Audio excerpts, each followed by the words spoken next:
आप सभी को मेरा आदाब और नमस्कार। मैं मुश्ताक अहमद आप सभी का इस यूट्यूब चैनल पर स्वागत करता हूं। दुनिया की सबसे ऊंची जगह जहां पर दुनिया के 10 बड़े पहाड़ों में से 8 पहाड़ हैं और जहां पर दुनिया की सबसे ऊंची चोटी पाई जाती है, उस देश को हम नेपाल कहते हैं। आजकल बहुत ज़्यादा चर्चाओं में है। नेपाल में खासतौर से वहाँ के जो बालेंद्र शाह यानी वहाँ के जो प्रधानमंत्री हैं, उन्होंने पूरे तरीके से सिस्टम को बदलने की कोशिश शुरू कर दी है। इस शुरू की हुई कोशिश के पीछे की कहानी क्या है, इसके बारे में आज हम जानने की कोशिश करेंगे। आज हम ये जानेंगे कि नेपाल में बदलाव के क्या कारण थे। क्या ये क्रमिक विकास है या एक अचानक वहाँ पर आया हुआ एक आंदोलन है जिसको हम जैन जी आंदोलन कहते हैं। दूसरा, हम नेपाल देश के बारे में जानने की कोशिश करेंगे। इसके साथ साथ हम ये जानने की कोशिश करेंगे कि इसका दुनिया के और देशों पर क्या प्रभाव पड़ रहा है। इसी के साथ मेरा आप सभी से अनुरोध है कि इस यूट्यूब चैनल को सब्सक्राइब करें, लाइक करें और दोस्तों के साथ शेयर करें, क्योंकि यह एक ऐसा प्लेटफॉर्म आपके लिए बनने जा रहा है जहां से आप लोग ऑथेंटिक जानकारी प्राप्त कर सकते हैं, विश्लेषण कर सकते हैं हालातों का। उसके अलावा परीक्षाओं से संबंधित अपनी जानकारी को दुरुस्त कर सकते हैं और सामान्य ज्ञान के लिए भी यह एक अच्छा प्लेटफॉर्म साबित होगा, बशर्ते कि आप सब इसी तरह हमारे साथ जुड़े रहें। एक साल पहले 8 और 9 सितंबर को नेपाल में बड़े स्तर पर आंदोलन शुरू हो गए थे, जिनको हम जैन जी आंदोलन कहते हैं। जैन जी आंदोलन मतलब नई जनरेशन का आंदोलन, जिसमें युवा वर्ग खासतौर से अपनी भूमिका निभाता है। इस जैन जी आंदोलन के पीछे एक प्रमुख कारण ये था कि ओली सरकार उस समय गिर गई थी और उसके बाद वहां पर ये महसूस किया वहां के नौजवानों ने खासतौर से कि वहां पर बेरोजगारी, भ्रष्टाचार, भाई भतीजावाद इतना बढ़ चुका था जिसकी वजह से सिस्टम में जंग लग चुकी थी। और इस जंग को दूर करने के लिए युवा खासतौर से मैदान पर आ गया था। और जब मार्च 2025 में वहां पर इलेक्शन कराया गया तो वहां पर राष्ट्रीय स्वतंत्र पार्टी को 2/3 बहुमत मिला। इस पार्टी के अध्यक्ष हैं बालेंद्र शाह, जिसको नेपाल में बालेन शाह के नाम से जाना जाता है। और बड़ा आश्चर्य की बात यह है कि ये 2/3 बहुमत के साथ सत्ता में आई और आज जो है बालेन शाह नेपाल के प्रधानमंत्री हैं और उन्होंने जो डिसीजन लिए हैं वो वाकई में चौंकाने वाले हैं। शपथ लेने के बाद बालेन शाह ने कई बड़े डिसीजन दिए, जैसे कि 2006 के बाद जितने भी अधिकारी हैं, मंत्री हैं या प्रधानमंत्री हैं, उन सब की जांच होगी। इस जद में 7 प्रधानमंत्री आते हैं और उन सभी की जांच की जाएगी और जांच के बाद अगर भ्रष्टाचार उन पर पाया जाता है तो उनको जेल में डाला जाएगा। नए प्रधानमंत्री ने सत्ता संभालने के बाद एक कदम ये उठाया है कि छात्र संगठन की राजनीति जो होती है उसको बंद कर दिया है और ये कहा है कि 1 महीने के अंदर छात्र जितने भी उनके ऑफिस हैं महाविद्यालय में, कॉलेजों में, उनको हटा लिया जाए। वो एक बड़ा कदम ये उठाया है कि विदेशी नामों से चल रहे जो स्कूल और कॉलेज, यूनिवर्सिटीज हैं, उनको समाप्त किया जाए और उनको नेपाली भाषा में जो नाम है उनके नामों का इस्तेमाल करके उनका उपयोग किया जाए। आइए अब थोड़ा जानते हैं बालन शाह के बारे में, जिसने पूरी दुनिया में झकझोर कर रख दिया है और टाइम मैगजीन ने उसको दुनिया के सबसे प्रभावशाली व्यक्तियों में से एक माना है। 35 साल की एज है और उनका जन्म 1990 ईस्वी में काठमांडू के पास हुआ था। इसके बाद वो भारत में बेंगलोर से उन्होंने एमटेक की डिग्री प्राप्त की। उसके बाद वो संगीत की दुनिया में चले गए और संगीत में उनको बहुत ज़्यादा लोकप्रियता प्राप्त होने लगी। बालन शाह को रैपर कहा जाता है क्योंकि इस संगीत में उसको महारत हासिल है और इसी की यही उसकी लोकप्रियता का बहुत बड़ा कारण बना। जब जैन जी आंदोलन चल रहा था तो उसमें इन्होंने बढ़ चढ़ कर हिस्सा लिया। ऐसा नहीं है कि उन्होंने पहले बार इसी राजनीति में कदम रखा। इससे पहले 2022 में उन्होंने काठमांडू से मेयर के इलेक्शन लड़ा और उस मेयर के इलेक्शन उन्होंने जो मुद्दे उठाए थे वो मुद्दे बिल्कुल अलग थे और काफ़ी हद तक आम जनता से जुड़े हुए थे।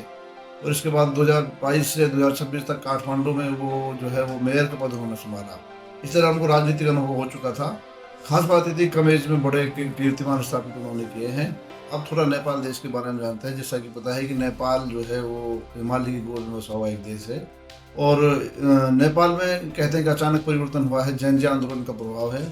ऐसा कहना पूरी तरह से सही नहीं है क्योंकि नेपाल में ये परिवर्तन अचानक नहीं हुआ, एक क्रमिक विकास है। नेपाल में लोकतंत्र की जड़ें धीरे धीरे काफी दिनों से मजबूत होती चली आ रही हैं। नेपाल में 1980 से ही बदलाव की डिमांड होने लगी थी और ये डिमांड होने लगी थी कि लोकतंत्र को स्थापित किया जाए, जिसके लिए एक नया संविधान बना और 1990 में बहुदलीय व्यवस्था की गई। संविधान के तहत हालांकि गणतंत्र स्थापित नहीं हुआ लेकिन नेपाल में लोकतंत्र का रास्ता प्रशस्त हो गया।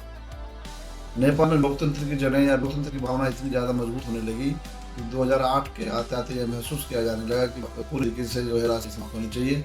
वैसा ही हुआ, राष्ट्रीय समाप्ति और नेपाल गणतंत्र देश बना। यह नेपाल के इतिहास में और नेपाल के लोकतंत्र में एक बहुत बड़ा मोड़ था।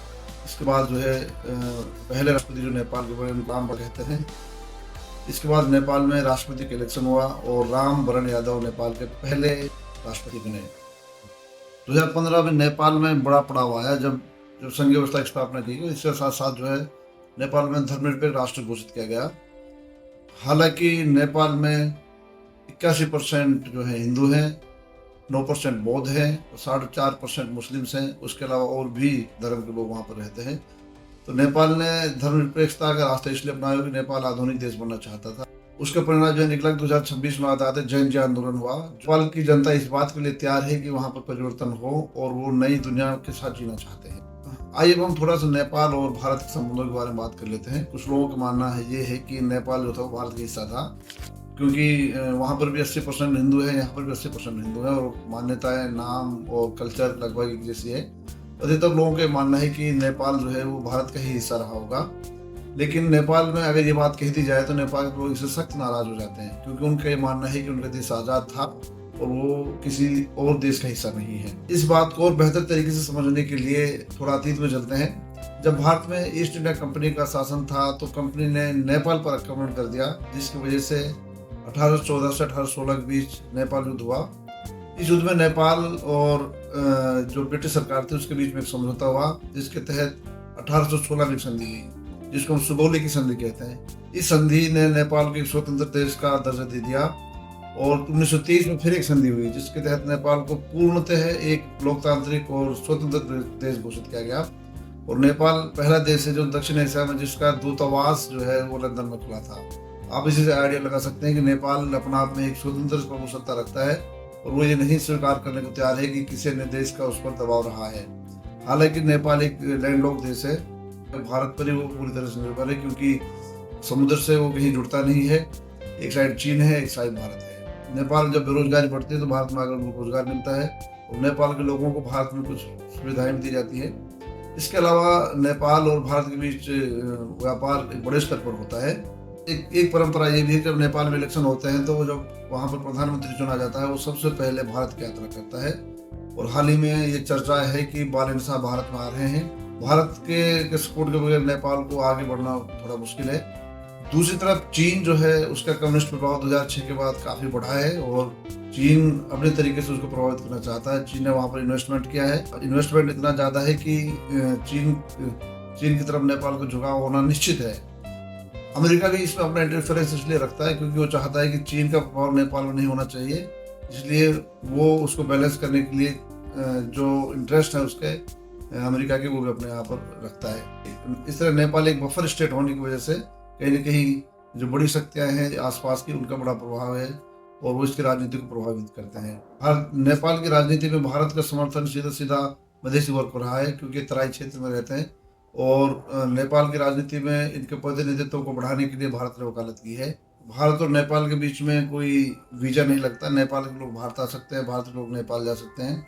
ये आवागमन जो है प्राचीन काल से चला आ रहा है। हालांकि नेपाल के नए प्रधानमंत्री की सरकार जो है उसने ऐसे फैसले लिए हैं जो कि कहीं न कहीं नेपाल के इंटरेस्ट को ज़्यादा दिखाते हैं। उन्होंने अभी घोषणा की है कि भारत के 100 रुपये से अधिक का सामान अगर भारत के नेपाल में आता है तो उस पर कस्टम ड्यूटी लगेगी और कोई भी ट्रक, कोई भी जो वाहन है वो नेपाल में 30 दिन से अधिक नहीं ठहर सकता।